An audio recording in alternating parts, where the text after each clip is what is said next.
Je voulais aussi profiter pour rappeler que, bien évidemment, la relation entre Intercommunalité de France et la DGCF, bien évidemment, sont des associations sœurs, et que le fait de vous accueillir à Joubert est quelque chose de normal et d'évident, parce que nous savons très bien que l'articulation entre votre travail et le nôtre est quelque chose qui va dans le sens d'un progrès commun.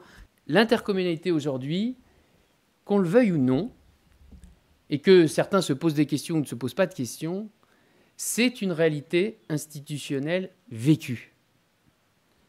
Ce n'est pas quelque chose que ceux qui souhaitent affaiblir l'intercommunalité présentent comme un simple objet technique, comme oh, finalement, ils ne vous connaissent pas, ils ne savent pas ce que vous faites. Est-ce que se pose la même question pour les régions et les départements?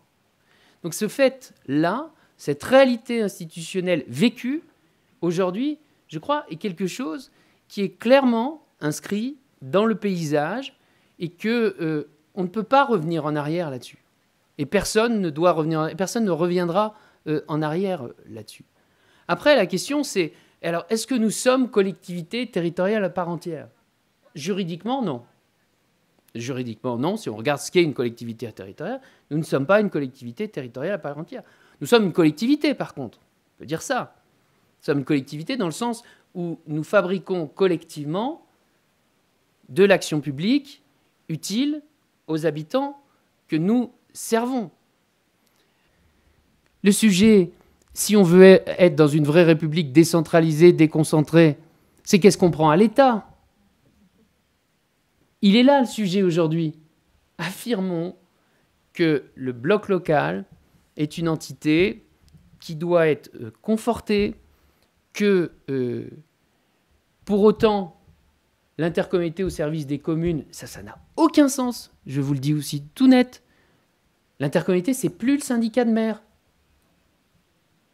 Bien sûr, les maires sont partie prenante au projet de territoire. Et le projet de territoire a le meilleur moyen d'amener les maires dans l'esprit intercommunal. C'est à travers du projet qu'on construit du collectif. C'est pas à travers des choses artificielles. En général, quand il y a une dynamique de projet, on emmène les gens avec soi, et y compris les maires, qui comprennent bien que dans ce cas-là, c'est tout le territoire qui est emmené et qu'il y a forcément quelque chose de positif qui retombera sur sa commune. Mais l'addition des communes, le syndicat de maires, tout ça, c'est niette. C'est niette. Par contre, nous sommes l'intercommunalité au service, comme tous les élus, comme tout niveau de collectivité, de nos habitants, mais ce qui fait notre particularité à nous, dans une relation particulière avec les communes. Si on oublie ça, on va dans le mur.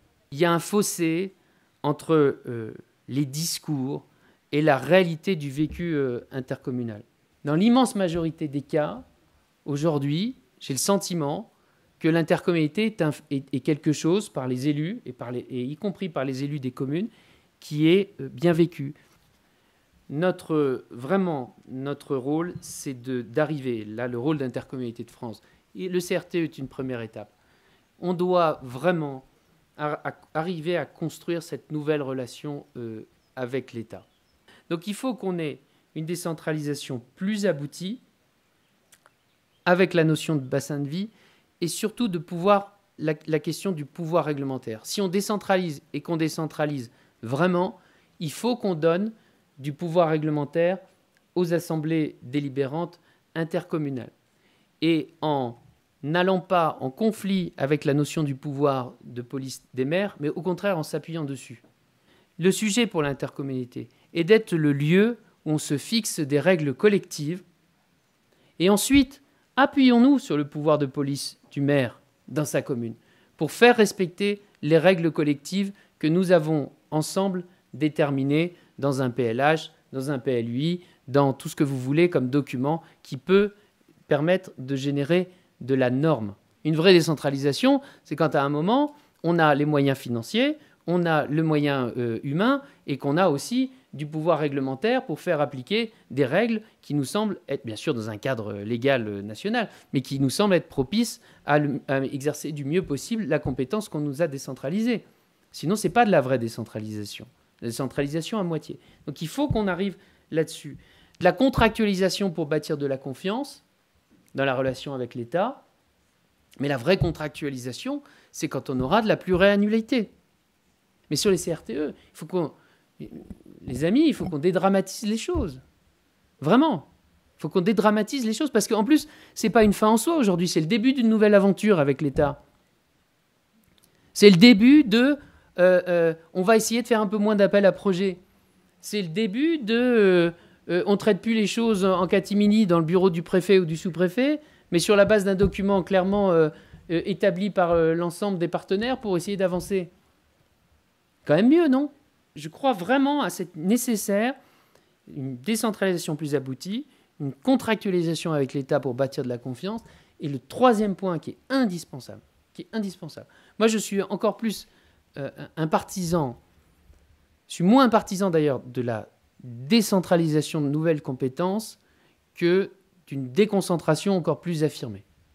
Parce que sur la décentralisation, je vois bien que quand on commence à avoir des échanges, on est très vite tiraillé finalement entre, oui, respecter des particularismes locaux et notre attachement à la République une et indivisible. Quand on va commencer à parler des choses sur lesquelles aujourd'hui on n'est pas encore vraiment allé, l'éducation par exemple, on est prêt à avoir une éducation, je vois déjà un monsieur qui fait non, vraiment décentralisée. Même la santé. Là, on est heurté par notre propre identité française, notre histoire et notre culture, et notre attachement, malgré tout, à avoir un État qui tient debout.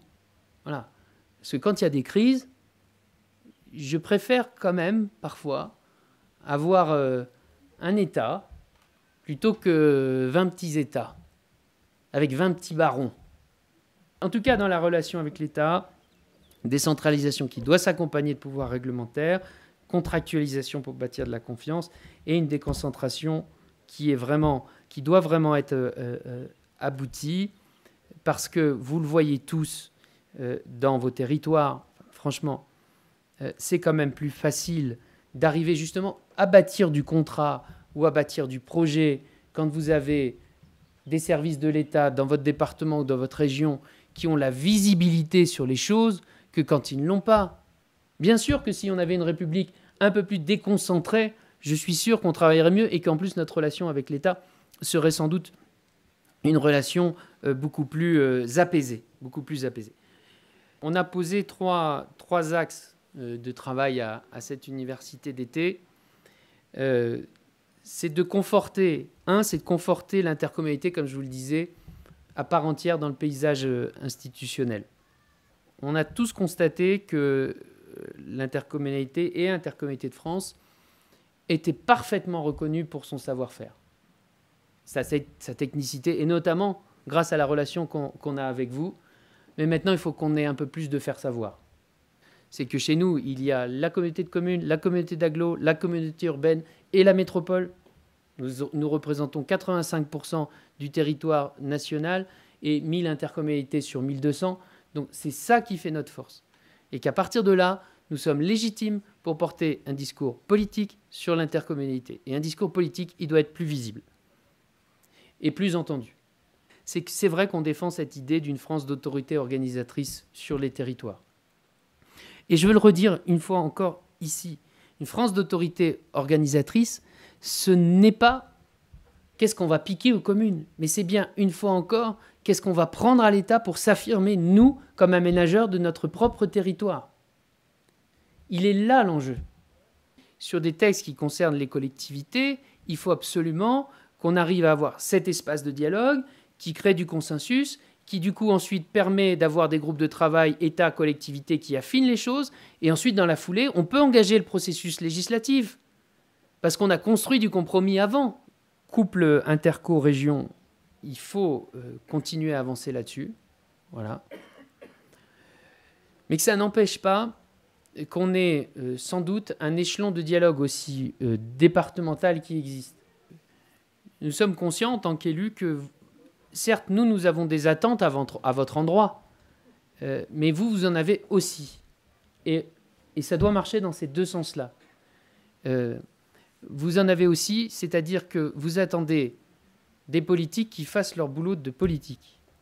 C'est-à-dire, voilà, qu'on bâtisse du projet de territoire, qu'on dise là où on veut aller, et qu'on puisse le faire en sachant s'appuyer sur vous, qui nous apportez l'expertise, qui nous évitez de faire des bêtises, et qui aussi nous permettent de faire avancer notre territoire du mieux possible.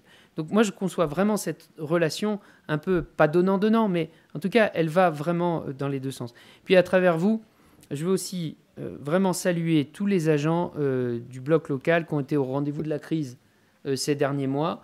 Et puis vous dire, vous toutes et vous tous aussi merci, parce que pour l'avoir vécu avec Frédéric, et puis d'autres l'ont vécu aussi, hein, ça a été quand même... ces derniers mois, et notamment le premier confinement, et puis surtout le premier confinement, d'ailleurs, j'ai trouvé, a été vraiment éprouvant. Hein. Et je voulais vous dire merci parce que vous avez été là.